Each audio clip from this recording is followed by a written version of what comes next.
நம்ம இன்றைக்கி என்ன ஸ்பெஷல் அப்படின்னா Andhra style chicken gravy with கடி சாவல். இது எப்படி செய்கிறது? இது ஆந்திராவில் கடி சாவல் சிக்கன் கிரேவி வந்து ரொம்ப ஃபேமஸ், அருமையாக நல்லா இருக்கும். இது எப்படி செய்கிறது, அதுக்கு என்ன பொருட்கள் தேவைன்னு நம்ம செய்முறையில் பார்க்கலாம். ரெண்டாவது ஃப்ரெண்ட்ஸ், நம்ம சேனலை சப்ஸ்கிரைப் பண்ணுங்கள், லைக் பண்ணுங்கள், ஷேர் பண்ணுங்கள். நீங்கள் ஷேர் பண்ணிங்கன்னா நம்ம சேனல் வந்து அடுத்தவங்க பார்ப்பாங்க.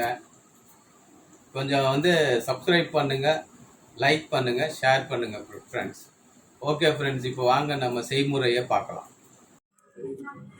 எண்ணெய் சூடாகிட்ட பிறகு இப்போ வந்து நம்ம இதுக்கு கிரேவிக்கு உண்டான இது பட்டை, லவங்க, ஒரு அரை ஸ்பூன் சீரகம். அடுத்தது மீடியம் சைஸ் வெங்காயம் வந்து 4 நல்லா பொடியாக நறுக்கிடணும். வெங்காயம் போட்டால் தான் வந்து கிரேவி வரும். பாருங்கள், இது வெங்காயம் வந்து லைட் கோல்டன் ப்ரௌன் கலர் வந்துடுச்சு. இந்த நேரத்தில் ஒரு ஸ்பூனு இஞ்சி பூண்டு பேஸ்ட் போட்டு நல்லா அந்த பச்சை வாடை போகிற வரைக்கும் மிக்ஸ் பண்ணுங்கள். அடுத்தது 3 தக்காளி நல்லா பொடிசாக நறுக்கின தக்காளி. இது பாருங்கள், நல்லா ஸ்மாஷ் ஆகிற வரைக்கும் நல்லா மிக்ஸ் பண்ணுங்கள்.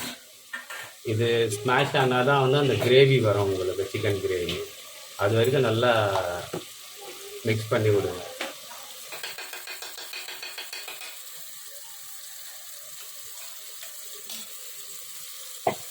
கால் டீஸ்பூன் சீரகப்பொடி, 1/4 டீஸ்பூன் மஞ்சள் பொடி,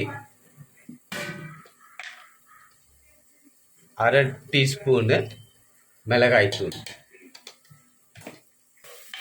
நல்லா மிக்ஸிங். நான் சொன்னேன்ல ஆந்திரா ஸ்டைல் சிக்கன் கிரேவி, அதுக்கு என்னென்ன தேவைன்னு மசாலா இப்போ ரெடி பண்ணுறோம். பாருங்கள், இஞ்சி பூண்டு பேஸ்ட்டு 1 ஸ்பூனு, 1/2 டீஸ்பூனு மஞ்சள், அடுத்தது மிளகாய்த்தூள் 1 டீஸ்பூனு,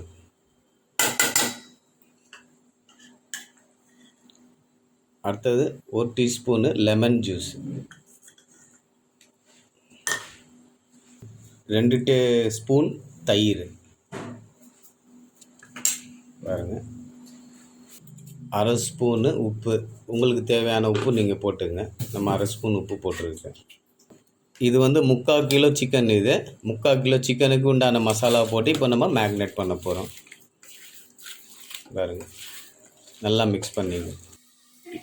இது வந்து மேக்னேட் பண்ண சிக்கனு. இப்போ இந்த மேக்னேட் பண்ண சிக்கன் தான் நம்ம வந்து இப்போ நம்ம மசாலாவில் வந்து மிக்ஸ் பண்ண போகிறோம்.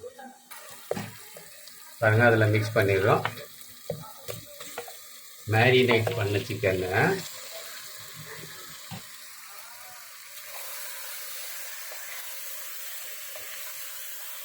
நல்லா மிக்ஸ் பண்ணுங்க.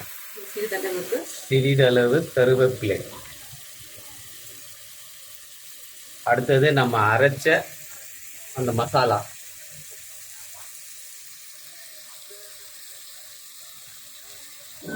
நம்ம அரைச்ச மசாலா பவுடரு. ஓகேங்களா? நல்லா மிக்ஸ் பண்ணி விடுங்க. பாருங்கள், அந்த மிக்ஸ் பண்ணும்போது அது என்ன வாசனை வருது.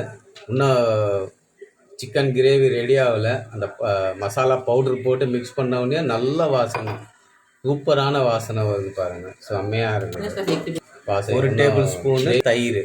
ஏற்கனவே இதில் தயிர் நம்ம மிக்ஸ் பண்ணியிருக்கோம் இந்த சிக்கன் மேக்னேட்டில். அதனால் வந்து இப்போ வந்து 1 ஸ்பூன் தயிர். இந்த சிக்கன் வேவுறதுக்காக ஒரு 1/2 கிளாஸ் தண்ணி. சிக்கன் வேவுறதுக்கு மட்டும் 1/2 கிளாஸ் தண்ணி. பாருங்கள், எல்லாம் மிக்ஸ் பண்ணியாச்சு. இப்போ மூடிடலாம். 2 விசில் செய்கிறவங்க 2 விசிலுங்க. நார்மலாக செய்கிறவங்க ஒரு 15 to 20 நிமிஷம் வரைக்கும் மூட வச்சு. பாருங்கள், நம்ம சிக்கன் கிரேவி ரெடி ஆகிடுச்சு. நம்ம விசில் எல்லாம் எடுத்தாச்சு. பாருங்கள், காற்று. பாருங்கள் ஃப்ரெண்ட்ஸ், நம்ம ஆந்திரா கிரேவி நல்லா சூப்பராக ரெடி ஆகிடுச்சு. அந்த சிக்கன்னு அந்த கிரேவிலாம் வந்து நல்லா அந்த மசாலா ஊறி செம்ம டேஸ்டியாக, அந்த கலரு நல்லா இருக்குது. அந்த பெப்பருடைய ஸ்மெல்லு நல்லா இருக்குது. நான் சாப்பிட்டு சொல்கிறேன். பாருங்கள், மல்லி போட்டு ஒரு 5 நிமிஷத்துக்கு மூடி வைங்க. அவ்வளோ அருமையாக இருக்குது. அதுக்கப்புறம் நம்ம அதோடைய டேஸ்ட்டு சூப்பராக இருக்குது.